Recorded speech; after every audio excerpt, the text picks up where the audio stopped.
Halo semuanya, selamat datang lagi di sesi bedah riset kita kali ini. Hari ini kita bakal ngebongkar sebuah paradoks yang super menarik di negara kita. Bayangin, kita punya potensi pasar modal syariah yang nilainya ribuan triliun, tapi anehnya tingkat partisipasi masyarakat tuh masih rendah banget. Kok bisa sih ada ketimpangan sejauh ini? Terus, seberapa krusial sih peran literasi dan digitalisasi buat nyelesain masalah ini? Yuk langsung ada kita bedah sama-sama. Oke, coba deh kita rasapi angka raksasa ini. 2.582,25 triliun rupiah. Berdasarkan data Otoritas Jasa Keuangan di tahun 2023, ini adalah total aset keuangan syariah di Indonesia. Gede banget kan? Tapi yang lebih penting buat kita garis bawahi adalah dari mana uang sebanyak ini berasal. Nyatanya, lebih dari 59% dari total aset ini datang langsung dari pasar modal syariah. Ini ngebuktiin kalau pasar modal syariah itu bukan sekedar pelengkap, tapi benar-benar tulang punggung dan penyumbang terbesar buat industri keuangan syariah nasional kita. Tapi tunggu dulu, ada plot twist di sini. Di satu sisi, kita punya potensi triliunan rupiah. Tapi kalau kita lihat data survei nasional tahun 2022, ada jurang pemisah yang lumayan bikin kaget. Literasi keuangan nasional kita kan udah nyentuh angka 49,68% ya, hampir setengah populasi lah. Ironisnya, literasi keuangan syariah kita malah mandek di angka 9,14% doang. Coba bayangin ketimpangan dramatis ini. Pasarnya bernilai ribuan triliun, tapi kurang dari 1 dari 10 orang yang benar-benar paham cara mainnya. Nah, kurangnya pemahaman inilah yang jadi akar masalah kenapa partisipasi masyarakat kita belum maksimal. Nah, buat mecahin misteri ini, kita bakal lewatin beberapa poin seru. Mulai dari potensi pasar modal, terus kita bahas kesenjangan literasi, lanjut ke mengatasi mitos investasi, dampak digitalisasi, sampai ke masa depan inklusinya. Sip, kita langsung masuk ke bagian pertama ya, ngebahas potensi pasar modal syariah sebagai peluang triliunan rupiah. Walaupun yang ikutan saat ini masih dikit, jangan salah loh, pasar kita tuh sebenarnya hidup dan menjanjikan banget. Kalau kita intip proyeksi data KSEI untuk April 2026 nanti, angkanya benar-benar fantastis. Total aset di Cibes diproyeksikan bakal nembus hampir 9.000 triliun rupiah. Belum lagi ada sekitar 2.500 produk investasi di S-Invest dengan total dana kelolaan lebih dari 1.000 triliun, plus nilai sukuk yang di atas 106 triliun rupiah.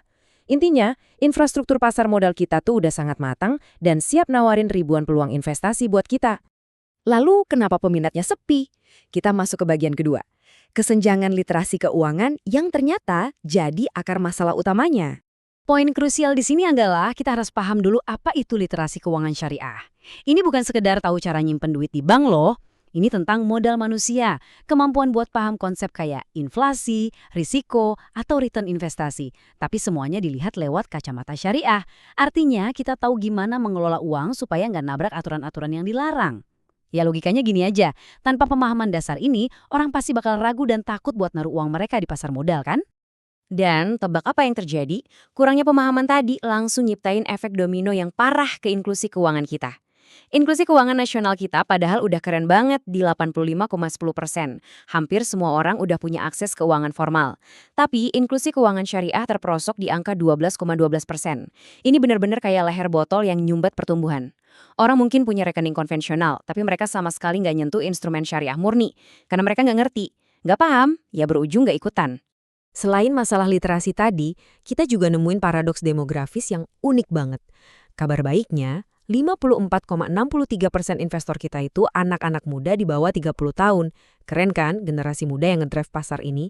Tapi kabar buruknya, lebih dari 66% dari mereka tuh cuma ngumpul di Pulau Jawa aja. Akses dan edukasi kita saat ini benar-benar timpang secara geografis. Sadar nggak sadar, kita lagi ninggalin potensi raksasa dari teman-teman kita di pulau-pulau lain se-Indonesia. Lanjut ke bagian ketiga. Sekarang kita bahas soal mengatasi mitos investasi. Antara ketakutan versus fakta di lapangan. Jujur aja deh, pasti kalian sering dengar selintingan kayak gini. Investasi saham itu sama aja kayak judi nggak sih? Nah, riset ngebuktiin kalau salah satu penghalang terbesar masyarakat, selain kurangnya info, adalah persepsi negatif ini. Masih banyak yang nganggap pasar modal itu tempat main tebak-tebakan atau spekulasi kotor yang haram. Ini nih mitos paling bandel yang selama ini nahan laju inklusi keuangan syariah kita. Tapi faktanya gimana? Pasar modal syariah itu sama sekali bukan judi. Kenapa saya bisa bilang gitu? Karena ada pagar pengaman ganda yang super ketat.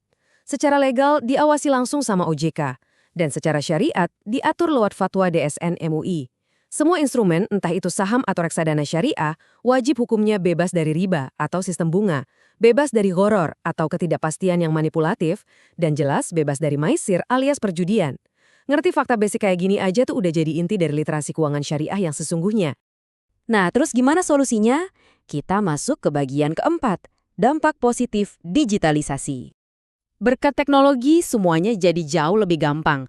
Udah nggak zaman lagi tuh ngantre panjang di bank atau pusing ngurus dokumen fisik yang ribet. Perjalanan investor modern sekarang udah mulus banget. Langkah pertama, kalian bisa dapat edukasi langsung dari platform digital.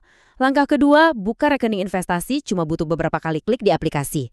Dan langkah ketiga, kalian udah bisa transaksi produk syariah secara aman, langsung dari smartphone sambil rebahan. Aplikasi benar-benar ngebabat habis batasan jarak dan ruang yang selama ini bikin inklusi kita mandek. Memang sih, Bursa Efek Indonesia itu udah punya program fisik yang oke banget, kayak Sekolah Pasar Modal Syariah atau Galeri Investasi. Tapi mari kita realistis, program tatap muka itu kan daya jangkauannya terbatas ya. Makanya ekspansi digital itu bukan lagi pilihan, tapi keharusan. Buat nge-reach saudara-saudara kita yang ada di pelosok atau di luar Pulau Jawa tadi, pemanfaatan platform digital itu adalah kunci absolut buat mendobrak batasan geografis tersebut. Dan akhirnya kita sampai di bagian kelima. Gimana sih gambaran masa depan inklusi keuangan kita? Jawabannya ada di kolaborasi. Kita nggak bisa nyerahin beban edukasi ini cuma ke satu pihak. Pemerintah, OJK, dan BII harus jalan bareng bikin regulasi yang ramah. Terus, institusi pendidikan kayak kampus-kampus, ditambah lembaga keuangan syariah, harus turun gunung langsung buat ngajarin literasi ini ke masyarakat. Ini tuh harus jadi gerakan bareng-bareng yang konsisten, biar edukasinya nggak cuma rame di awal terus hilang di tengah jalan. Pada akhirnya, riset yang kita bedah ini tuh ngebuktiin satu hukum sebab akibat yang jelas banget. Makin tinggi pemahaman kita, makin tinggi juga partisipasi kita. Literasi itu bener-bener jadi bahan bakar buat inklusi. Ibaratnya kalian nggak bakal berani nyetir mobil kalau nggak tahu fungsi pedal gas dan rem kan? Edukasi yang benar bakal ngilangin rasa takut yang nggak berdasar, nekan mitos-mitos salah, dan ngeyakinin masyarakat buat mulai berinvestasi dengan cerdas dan berkah. Jadi, ini dia kesimpulannya. Pasar modal syariah kita itu bukan sekedar opsi pelengkap, melainkan raksasa ekonomi dengan potensi ribuan triliun. Dan ternyata, tembok penghalangnya bukan di aturan, tapi di pemahaman kita sendiri. Sekarang, dengan fakta-fakta yang udah kebongkar dan teknologi yang udah ngehapus batasan geografis, ekosistem masif ini benar-benar terbuka lebar nungguin kalian. Jadi pertanyaannya, dengan peluang ribuan triliun di ujung jari kalian saat ini, langkah apa yang bakal kalian ambil buat ikut ambil bagian? Coba pikirin ya. Terima kasih banyak udah nyimak sesi bedah riset kita kali ini, dan teruslah jadi pembelajar yang kritis.